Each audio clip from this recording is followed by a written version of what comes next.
Hi folks, welcome to my channel. Today I'm going to be doing, it's not really a review because I'm a bit late for the party on this one, but I said in one of my previous builds that I was going to not do any more brush builds. I was going to go on to brushless.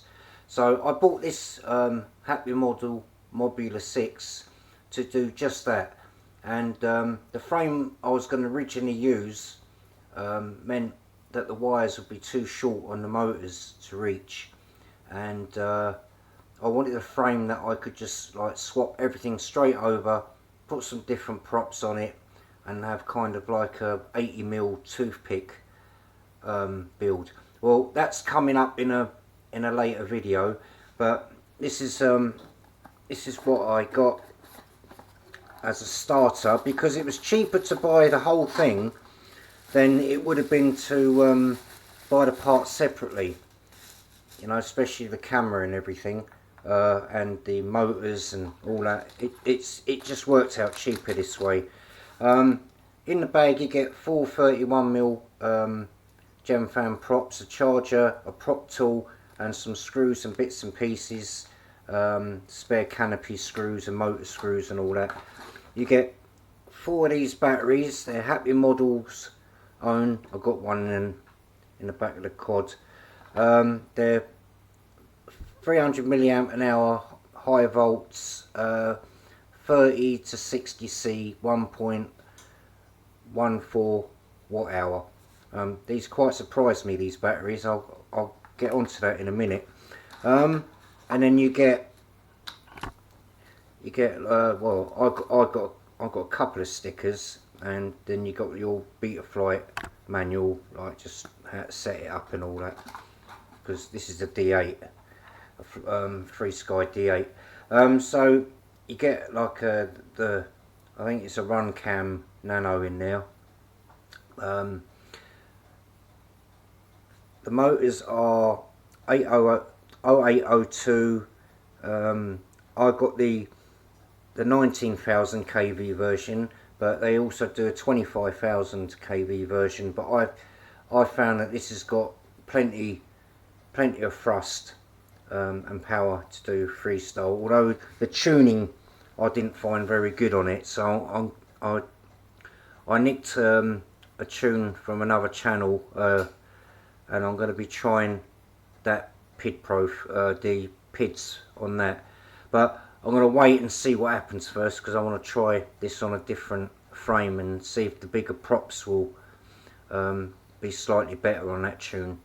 You got a 25 milliwatt camera, a Crazy Bee all-in-one F4 flight board, the frame's HAPPYMODEL's own, and everything's plugged in, so it's an easy swap out. You do have a solid pin connector there, which is good. Yeah, and that's really about it. The first thing I did, as you should do really whenever you get a new model, is go over all the nuts and stuff on there and make sure that everything's tight. In my case it wasn't. People have been reporting that these canopies are not very good and they cause jello. Well, I got the later model with the sponge underneath the camera there, but I also screwed down these two screws that hold the camera to the canopy. The angle on the camera was way too high, so I lowered it, and at the same time I tightened it all. I don't get any jello. Indoors the camera works really good, but outdoors it was supposed to be a little bit saturated, but I didn't find that at all. Maybe that's why you know, screwing it all down properly helped.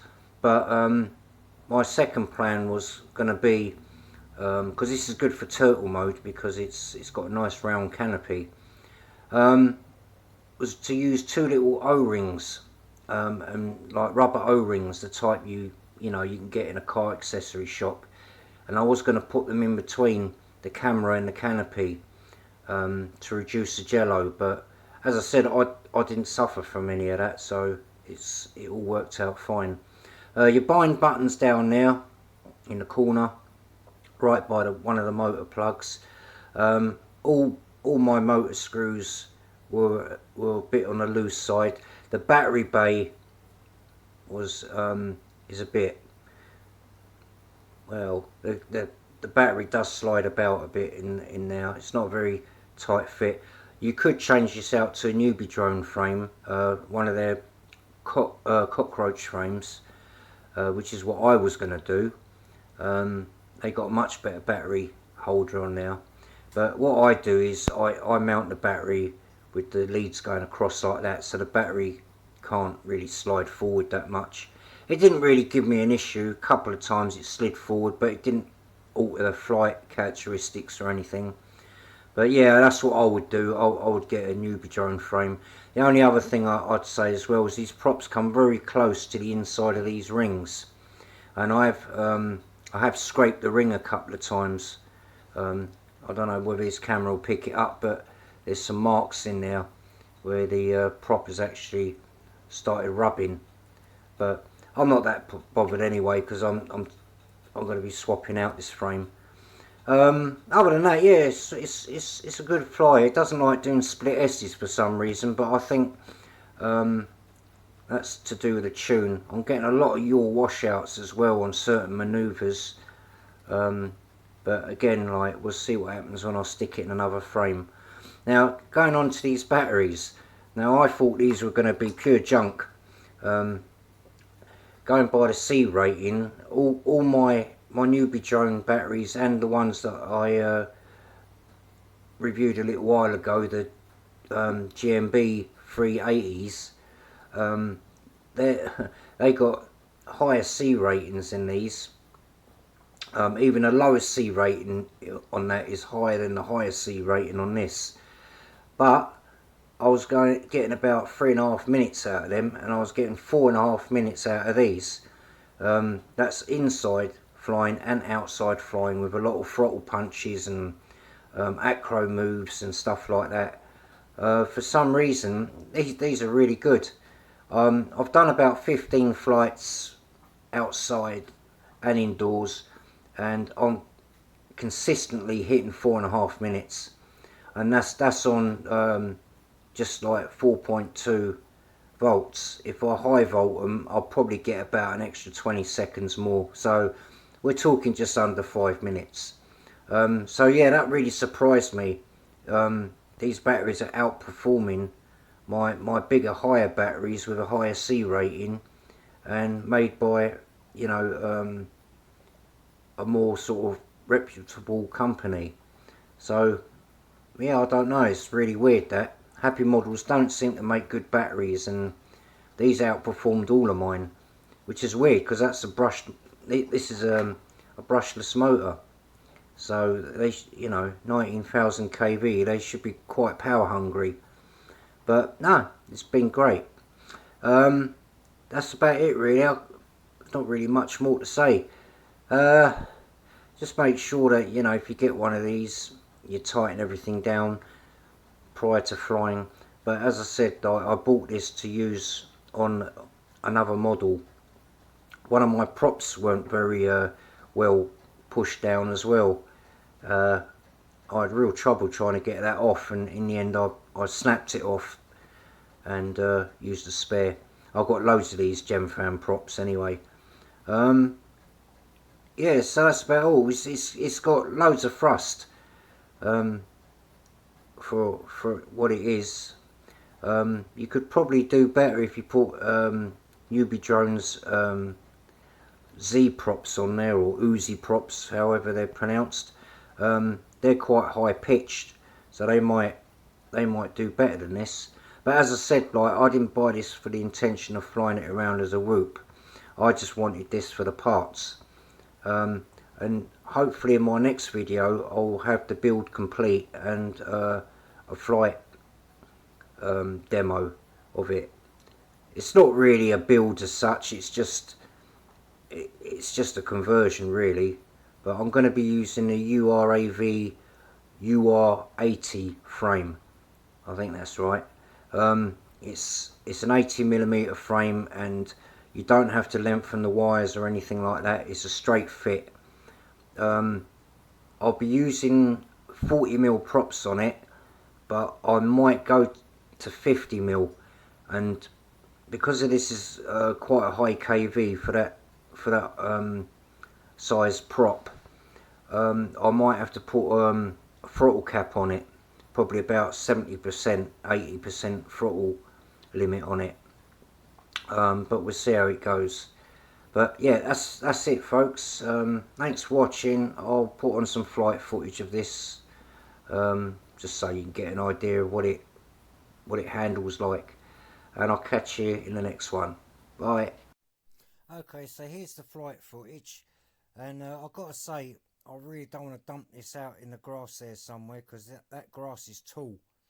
It probably come up to in between my knees and my ankles,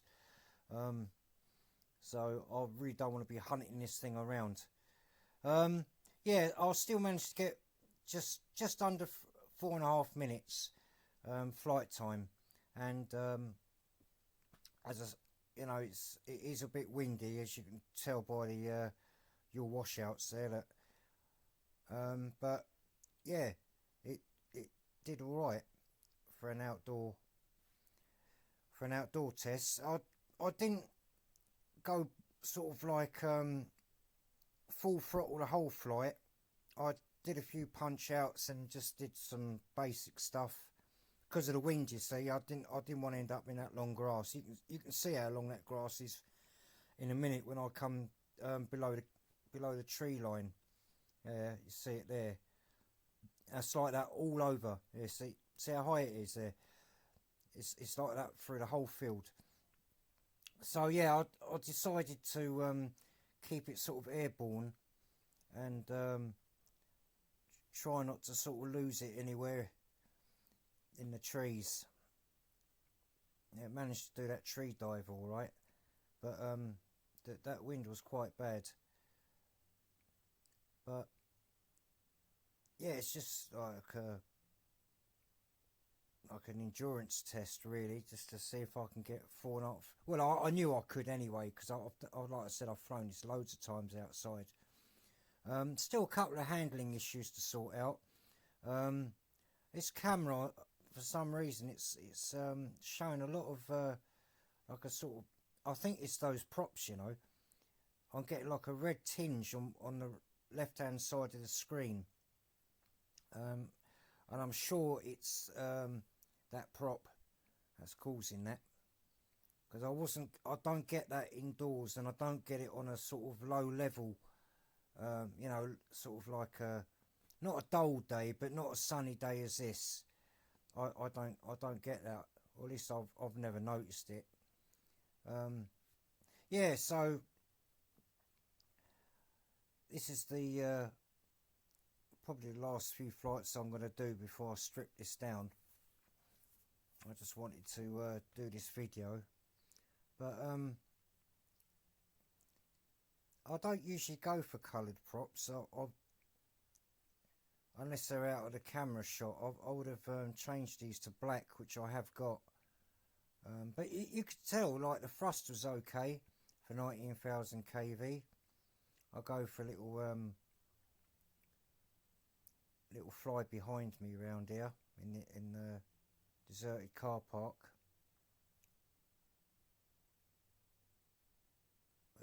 Yeah, it's quite a good camera, I think. My Sky Zone goggles seem to be picking up the signal really good. I think the red is slightly oversaturated on this. I've just noticed it in a car on the main road there. It sort of picks it up a little bit, but yeah, it could do with a filter, I suppose. Mind you, it's only an FPV camera. Hopefully I'll get rid of that that tinge on my builds, because I've got some smoked 40mm props that I'm going to be using. Anyway, that's the end of the flight. I'm just sort of bimbling about here just to sort of use up the last bit of the battery, and I'm flying nearby as well, so if I have to dump it or it runs out of battery, at least I know where it is, and it'll save me about an hour's hunting for it. Alright, catch you in the next one, guys. Thanks for watching. Bye.